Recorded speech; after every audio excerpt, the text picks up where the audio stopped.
মানুষের পাপের বোঝা যখন পরিপূর্ণ হয়ে যায় তখন তাকে অপমানজনক শাস্তি আল্লাহ দান করে। আপনি দেখেন বাংলাদেশে যতগুলো জালেম ছিল আমি হিসাব করেছি 1628 জন। কত? 1628 জন ছিল এই জালেমকে সাহায্য করতে। হয় নিজেরা জালেম না জালেমের দোসর।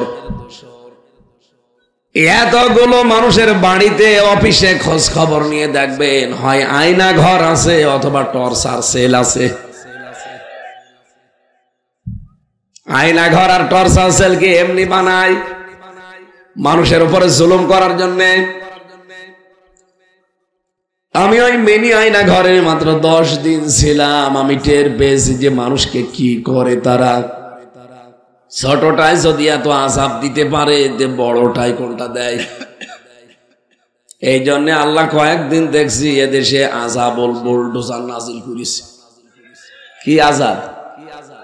আযাবুল বুলডোজার।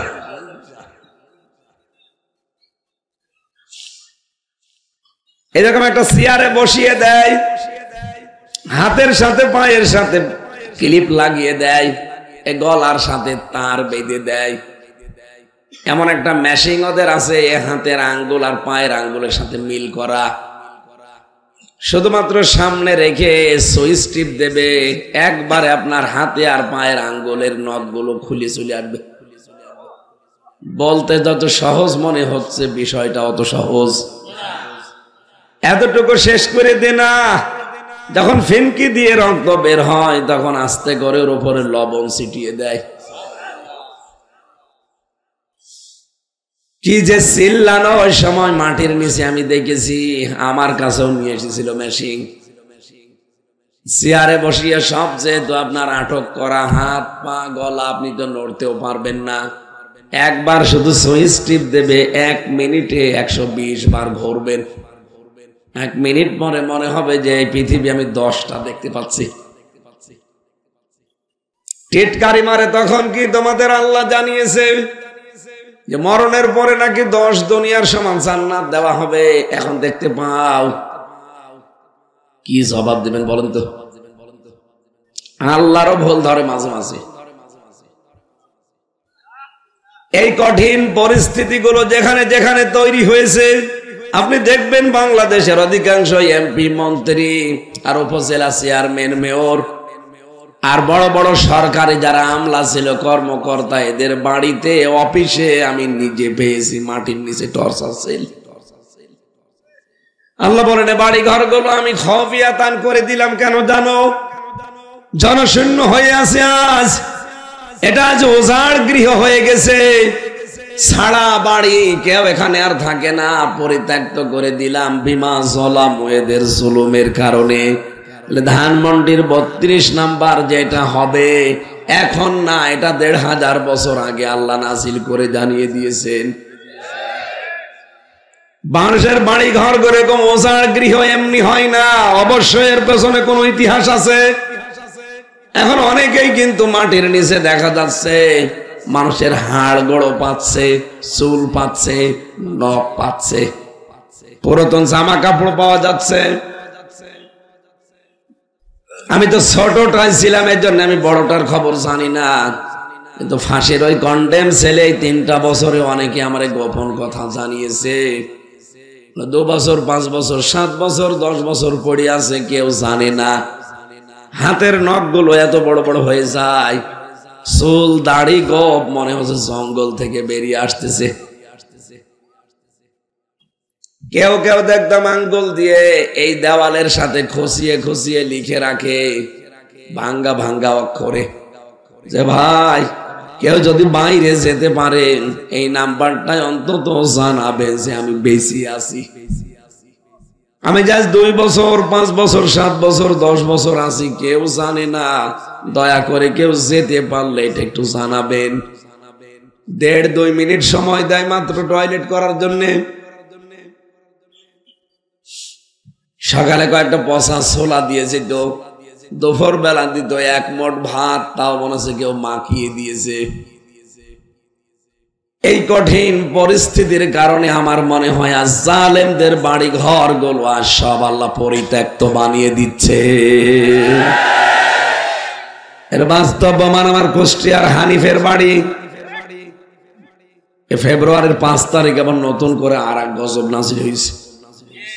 6 মাস আগে একবার আগস্টের 5 তারিখে বিকালে হয়েছিল, আবার ফেব্রুয়ারির 5 তারিখে বিকালে আর একবার হয়েছে।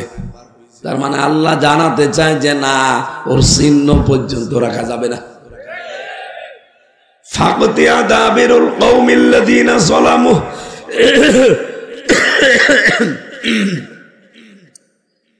সূরা আনআম 7 নম্বর পারা 12 নম্বর পৃষ্ঠার 4 নম্বর লাইনের 45 নম্বর আয়াতের প্রথম অংশে আছে আল্লাহ পাক বলেন, জালেমদের শিকড় কাটা হয়ে গেছে।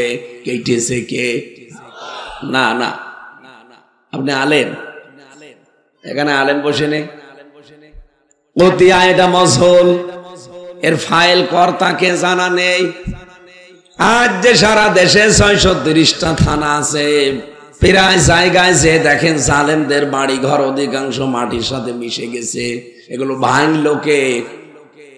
বলেন, জানা নেই। ফাকতিয়া দাবিরুল কওমিল্লাযিনা যালামু, জালেমদের শিকড় কাটা হয়ে গেছে। কেটেছে কে? কেউ জানে না। হানিফের এত বড় বাড়ি, পায়খানার প্যান পর্যন্ত খুলে নিয়ে চলে গেছে, কিন্তু কে নিয়েছে কেউ জানে না। ধানমন্দির 32 কে নিয়ে গেল ভেঙে ভেঙে? কেউ জানে না। আপনি যে দেখেন কার নামে কেস দেবেন, একজন মানুষেরও নাম পাবেন না। এ পর্যন্ত ছিল জালেমদের। এর পরের শব্দটা আমাদের জন্য, নাকি এটা বলবো না? ইন্না ফি যালিকা লায়াতাল লিকওমিন ইয়ালামুন। লামে তাকিদ দিয়েছেন আল্লাহ। আল্লাহ পাক বলেন, অবশ্যই এর ভেতরে শিক্ষা আছে তাদের জন্য যারা জ্ঞানী সম্প্রদায়। যেহেতু জালেমরা বিদায় নিয়েছে, এদেশে আমরা যারা ওই 14 দল বাদে আছি সবাই কিন্তু কম বেশি মাজলুম। কথা বলেন না কেন? এই মাজলুম মানুষ যারা সামনে চেয়ারে বসবেন, তাদের কিন্তু শিক্ষা এখান থেকে, আপনারাও যদি সামনে জুলুম করেন, আপনার বাড়ি 5 বছর পরে শ্মশান হয়ে যাবে। তখন কে ভাঙবে? জানা নেই কর্তাকে। এই জন্য যৌথ বাহিনী যেটা আরম্ভ করেছে, এইটা দেখে সবচাইতে বেশি খুশি হওয়ার কথা মুমিনদের। কাদের? এই বাংলাদেশে আমরা যারা ইমানদার, যারা মুমিন, তারা কিন্তু এই ডেভিল হান্ট এটা শোনার পরে খুশি হয়েছি যে শুরু করেন। কালকে আমি নাটোরে ছিলাম, নাটোরের টিওনো এসেছিল, ওসি এসেছিল। ওনারা বলছে এটা চলতে থাকবে। কখন যে কার বাড়িতে যে আমরা হানা দেই, বিশেষ করে যারা মাদকের ব্যবসায় জড়িত, না চালান, এটা দরকার। এটা মুমিনরা, ওয়ালাম্মা রাল মুমিনুন আল আহজাব, মুমিনদের একটা দল যখন দেখতে পেয়েছে যে যৌথ বাহিনী, তারা কিন্তু আনন্দে আত্মহারা হয়েছে, খুশি হয়েছে।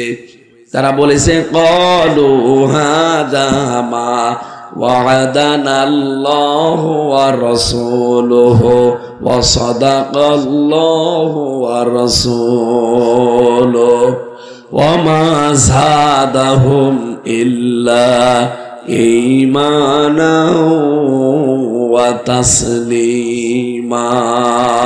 বলেন আল্লাহু আকবার। যৌথ বাহিনীর অভিযান দেখলে খুশি হবে ইমানদারেরা। তারা বলবে এটা আল্লাহ এবং রাসূল যা বলেছে সত্য বলেছে।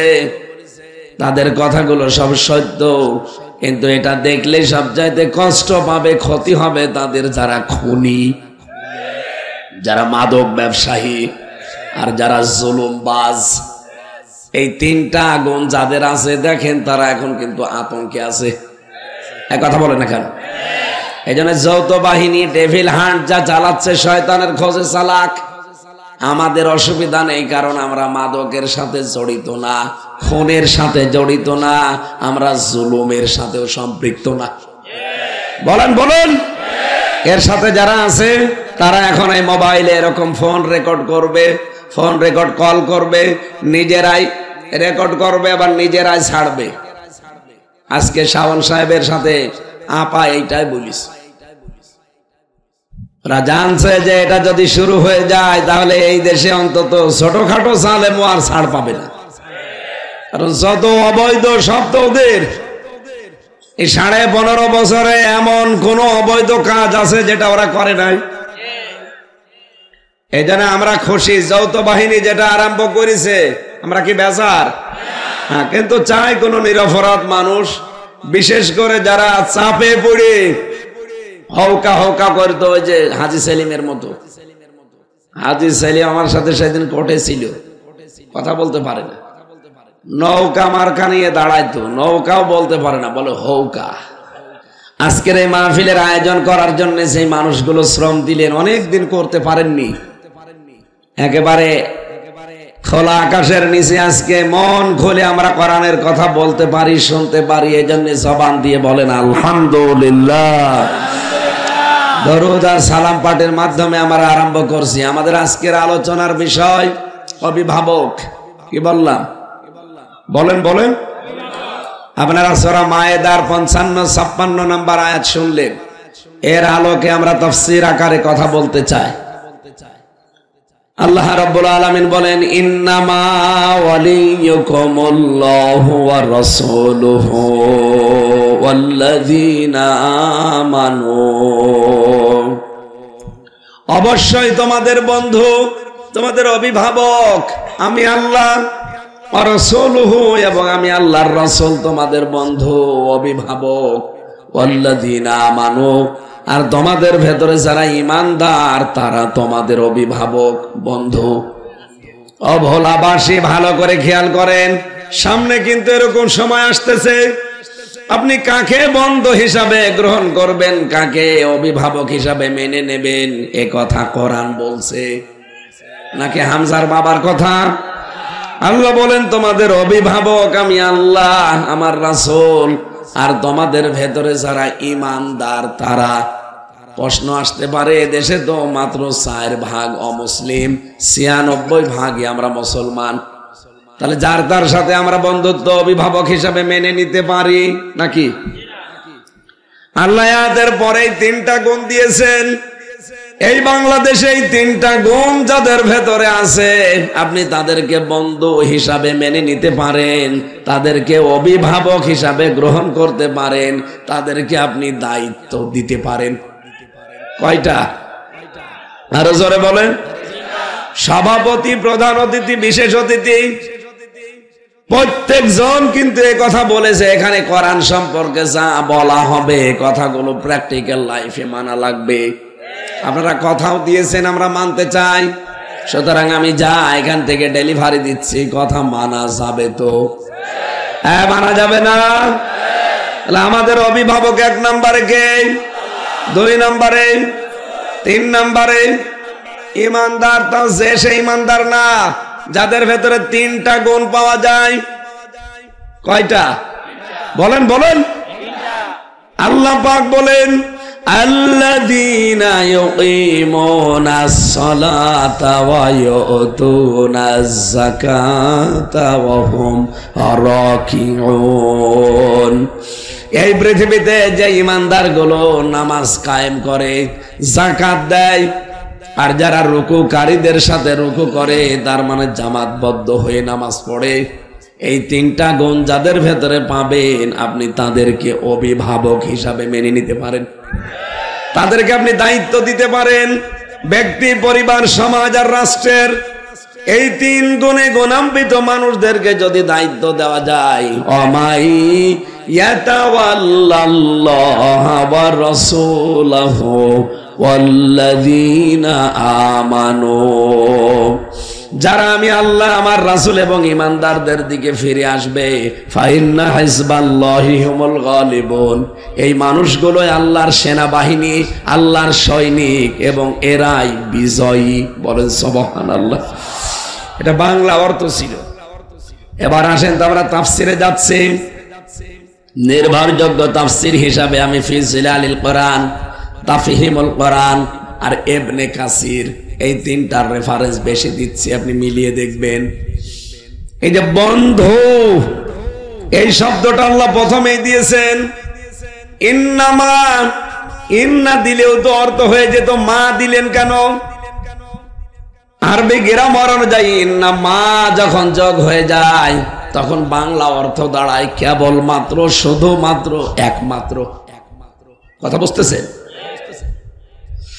সূরা কাহফের শেষের দিকে আপনি এরকম একটা আয়াত দেখবেন, কুল ইন্নামা আনা বাশারুম মিসলুকুম ইউহা ইলাইয়া।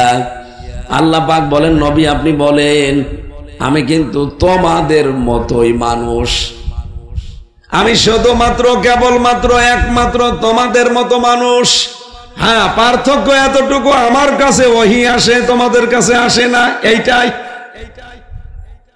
এটা আবার আলাদা বিষয় আছে, আমি ওদিকে গেলাম না। আমি ইন্নামার শব্দটা বোঝানোর জন্য বলেছি, এটা কেবলমাত্র, শুধুমাত্র, একমাত্র, এইটা বোঝানোর জন্য আসে। আল্লাহ আয়াত শুরুই করে দিয়েছেন ইন্না, না ইন্নামা। রব্বুল আলামিন বলেন ইন্নামা, অবশ্যই, অলিজন, অলি মানে 33টা অর্থ পেয়েছি অলির। অলি মানে বন্ধু, অলি মানে অভিভাবক, অলি মানে প্রতিবেশী, অলি মানে সাক্ষ্যদাতা, এরকম 33টা অর্থ আমি পেয়েছি তাফসিরে। আপনাদের অভিভাবক, আপনাদের বন্ধু, আপনাদের প্রতিবেশী, আপনাদের সমর্থক, আপনি যার সাথে চলতে চান, এইরকম মানুষকে মেনে নেওয়া লাগবে বন্ধু হিসাবে। বন্ধুর নাম কেন দিলেন? আল্লাহ রাব্বুল আলামিন যেহেতু আমাদেরকে বানিয়েছেন, আমাদের ভেতরের অবস্থা তিনি খুব বেশি ভালো জানেন। কথা বলো না কেন?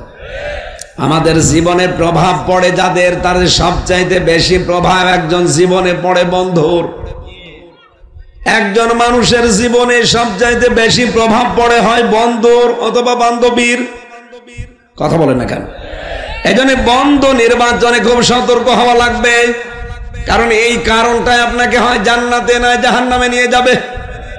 বিশ্ব নবী বলেন, এই পৃথিবীতে আমি সবচাইতে বেশি ভালোবাসি, বন্ধু হিসাবে গ্রহণ করেছি আমার আল্লাহকে, এরপরে আবু বকরকে।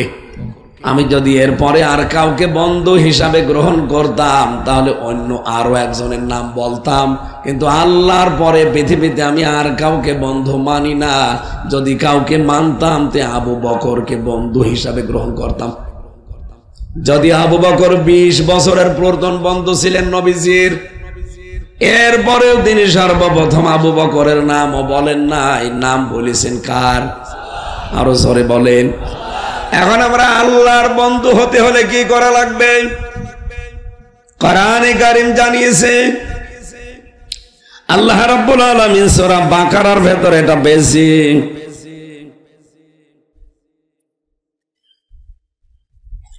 আল্লাহু ওয়ালিয়ুল্লাযীনা আমানু। আল্লাহ বলেন আমি বন্ধু যারা ঈমান আনে, আমি নিজে তাদের বন্ধু হয়ে যাই। আর আমি যাদের বন্ধু, আমার একটা দায়িত্ব আছে বন্ধুর উপরে। অভোলাবাসে আমরা যারা আল্লাহর বন্ধু হয়েছি, যারা ঈমানের দাবি করছি, এখন দেখেন আপনার ঈমান আগে আছে কিনা। নয়তো আল্লাহ আপনাকে জীবনও বন্ধু হিসাবে মানবে না। বন্ধু হওয়ার জন্য প্রথম শর্ত কি? ঈমান আনা লাগবে। কি এটা বুঝেছে? এই পৃথিবীতে এখন 810 কোটির উপরে মানুষ আছে, মাত্র 175 কোটি আমরা মুসলিম। যাদের ঈমান আছে এই মানুষগুলো দাবি করতে পারি যে আমাদের বন্ধুকে। বাকি যত মানুষ দুনিয়াতে আছে কেউ এই কথা বলতে পারে না আমার বন্ধু আল্লাহ। পারে? কারণ তাদের ঈমান নেই। এখন আমরা যারা ঈমান এনেছি, আমাদের আল্লাহ কিন্তু শর্ত দিয়েছেন, তুমি ঈমানের দাবি করলেই হবে না, ঈমান আনার আগে তোমাকে একটা কাজ ছেড়ে দেওয়া লাগবে। ফামাই ইয়াকফুর বিত্তাগুত ওয়া ইউমিন বিল্লাহ। সূরা বাকারার 256 নম্বর আয়াতের মাঝের অংশে আছে, কোন মানুষ যদি ঈমান আনতে চায়, আল্লাহর ঘোষণা তাকে তাগুত ছাড়া লাগবে। তাগুত ছেড়ে দিয়ে যদি ঈমান আনতে পারেন, লাং ফিসামালাহা, জীবন ওই ঈমান ধ্বংস হবে না। এই বাংলাদেশে যারা তগুত ছেড়ে দিয়ে ঈমান এনেছে, আপনি তাকান তাদের দিকে, তামাম দুনিয়ায় একদিকে গেলেও তাদেরকে জালেমরা টলাতে পারেনি। এই বরিশাল বিভাগের কৃতি সন্তান ডক্টর শফিকুল ইসলাম মাসুদ, এ পটুয়াখালী বাড়ি, 57 দিন রিমান্ডে ছিল। এমন কোন জায়গা নেই যে তাকে পিটানো হয়নি। তার এই হাঁটু হাড়ের 360টা হাড় আছে শরীরে, এমন কোন জায়গা নেই যেখানে প্রশাসন পিটায়নি। সব গুঁড়ো গুঁড়ো করে ফেলেছে। বাংলার ইতিহাসে 57 দিন রিমান্ডে থাকার পরে একটা যুবক মানুষ কোর্টে উঠতে পারে না, পুলিশে ধরে নিয়ে যায়, হুইল চেয়ারে নিয়ে যায়। বলেন তো, এত কিছু করার পরও জালেমরা তাকে এক চুল টলাতে পেরেছে? সে ঈমান এনেছিল কিন্তু তগুত ছেড়ে দিয়ে। কথা বলেন না কেন? বাংলাদেশে বহু মানুষকে আমরা ঈমানের দাবি করতে দেখছি, বহু হাসি, বহু আলেম, বহু পীর, বহু নামাজি, তারা ঈমানের দাবিও করে কিন্তু তগুত ছেড়ে না দিয়ে, তাগুতের সাথে সম্পর্ক রেখে ঈমানের দাবি করে। এজন্য ঝড় উঠলে তাদের ঈমান আগেই লিভে যায়।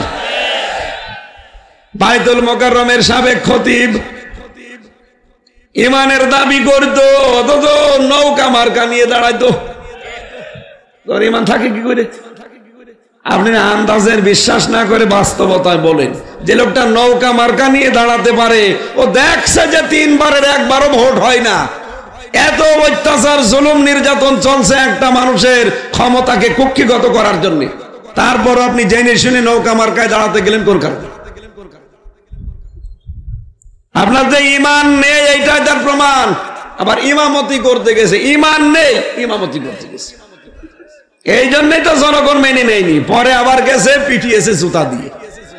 পরের দিন আবার স্ট্যাটাস দিয়েছে, জুতা মেরেছে কিন্তু আমার গায়ে লাগেনি। শয়তান। এরকম বহু মানুষ এই দেশে আমরা দেখতে পেলাম, তারা ঈমানের দাবি করেছে কিন্তু তগুত ছেড়ে না দিয়ে। এদের ঝড় উঠেছে ঢাকায়, গোপালগঞ্জ থেকে ঈমান শেষ। কথা বলেন না কেন? তাহলে ঈমান আনতে হবে কি তগুত ছেড়ে দিয়ে, না তগুতের সাথে? আপনি এখন কি করছেন মিলান? আপনাকে যে আল্লাহ বন্ধু হিসাবে গ্রহণ করবে কি করে? আপনি তো ঈমানই এখন আনতে পারেননি। ঈমান আনতে হলে আগে কিন্তু তগুত ছেড়ে দেওয়া লাগবে। তগুতের অর্থ পেয়েছি আমি তাফসিরে 4টা। কয়টা? আরো জোরে বলেন। 1 নাম্বারটা বলছি মিলান, তগুত হচ্ছে ওই শক্তি নিজে আল্লাহর বিধান মানে না, অন্য কেউ মানবে, মানতেও দেয় না। বাংলাদেশে ছিল না। তগুতের 2 নম্বর অর্থ মানুষের তৈরি করা আইন কানুন। কি কথা বলে না কেন? আমি কি বানিয়ে বলছি? ওস্তাদ বসে আছে। তগুতের 2 নম্বর অর্থ মানুষের তৈরি করা আইন। এটা যে কত বড় নিকৃষ্ট কাজ আপনি জানেন? শয়তান আল্লাহর একটা বিধান শুধু মানে নাই, কিন্তু আল্লাহর বিধানের এগেনস্টে নতুন বিধান তৈরি করে নাই। কিন্তু এদেশে যারা আল্লাহর বিধান মানে না, নতুন করে আল্লাহর বিধানের বিপরীতে বিধান তৈরি করে আল্লাহর বান্দাদের উপরে চাপিয়ে দিতে চায়, এগুলো আরো বড় শয়তান। সুতরাং ডক্টর কামাল তার লিখিত সংবিধান যেটা 54 বছর বাংলাদেশে চলছে, 17 বার এটা পরিবর্তন হয়েছে, কিন্তু কাঙ্ক্ষিত মানের শান্তি এই দেশে দিতে, আরো জোরে বলেন, ওই সংবিধান অনুযায়ী বিচার হয়। ওইটা বিচার করে এই দেশের মানুষকে দেখি জেলে পাঠায়। চোর এই দেশে জেলে গেলে ডাকাত হয়ে বের হয়, ডাকাত গেলে খুনি হয়ে বের হয়। আমি নিজে দেখেছি, এক গাঁজাখোরকে জেলে দিয়েছে, আমার নিচতলায় ছিল। ও শয়তান জেলের ভেতরে যে গাঁজা গাছ লাগিয়েছে। জেলার এসে একদিন বলছে, ওই তুই গাঁজার গাছ ভেতরে লাগালি, পেলি কোথায়? স্যার আমি এই যে কোর্টে গিয়েছিলাম মামলার হাজিরা দিতে, আর আমার তো অনেক শুভাকাঙ্ক্ষী বাইরে আছে, তারা আসার সময় একটা টোপলা দিয়েছিল গাঁজার বীজ, ওটা আমি মুখের এই জায়গায় নিয়েছিলাম, মেশিনে ধরা পড়িনি। ভেতরে এসে গাছ আমি এই টপের উপরে লাগিয়েছি, দেখেন 2 মাসে কত বড় হয়েছে। জেলার বলছে শয়তান তোরে আমি আর কোথায় দেব, গাঁজা খাওয়ার কারণে পুলিশ তোরে ধীরে জেলে দিল, আমি তোরে কন্ডেম সেলের ভেতরে রাখলাম, আর এখানেই তুই গাঁজার গাছ লাগালি, আবার 2 মাস হয়ে গেছে, তোরে আর কোন জায়গায় দেওয়ার কায়দা নেই, তোরে দিতে হলে স্বর্গে দেওয়া লাগবে। ওই হিন্দু তো জেলার দেবদুলাল, হিন্দু বেটাও তার জান্নাত বিশ্বাস করে না, এই জন্য বলছে তোরে যদি দেওয়া লাগে এখন স্বর্গে দেওয়া লাগবে। ও বাংলার মানুষের আর রেকর্ড হচ্ছে, সারা পৃথিবীতে এখন ছড়াচ্ছে, লাইভ চলছে, যে তো আজকে আমার সামনে মাত্র এই 10-20 হাজার মানুষ না, আমার সামনে এখন বাংলার 18 কোটি মানুষ।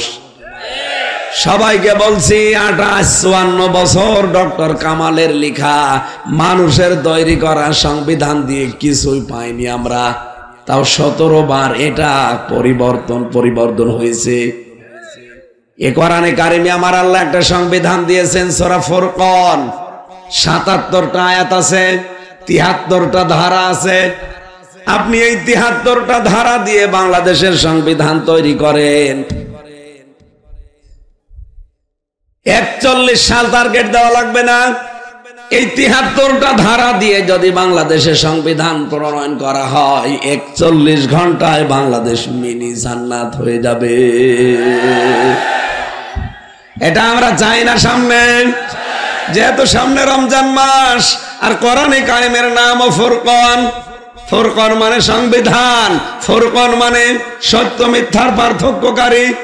সংস্কার যখন আরম্ভ হয়ে গেছে, আমরা যারা দায়িত্বে আছে আহ্বান জানাতে চাই, খুব তাড়াতাড়ি বাংলার সংবিধান কোরআনে কারিম করা হোক। এটা কারা চান দেখি? লিল্লাহে তাকবীর।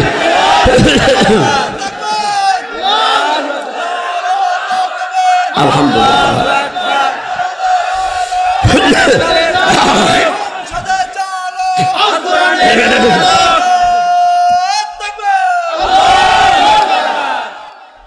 আল্লাহ রাব্বুল আলামিন বলেন, আমি যাদের বন্ধু হব তাদের প্রতি আমার একটা দায়িত্ব আছে। ইখরিজুহুম মিনাজ যুলুমাতি ইলান নূর, তাদেরকে আমি অন্ধকার থেকে আলোর দিকে নিয়ে আসব।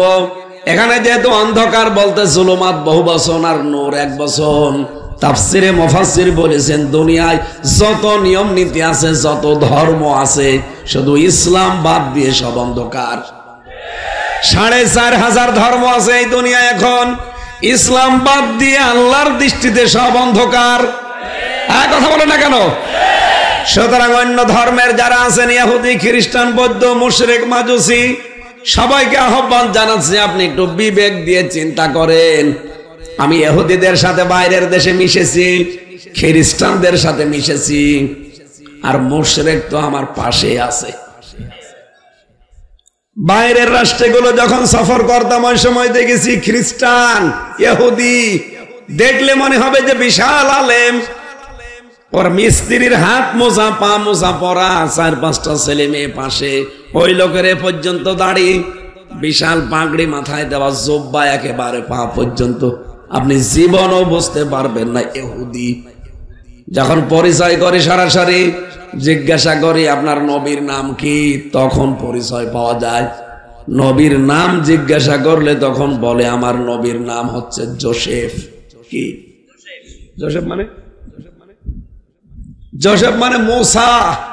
আমরা যাকে মূসা নবী বলি, ওরা তাকে জোসেফ বলে ডাকে।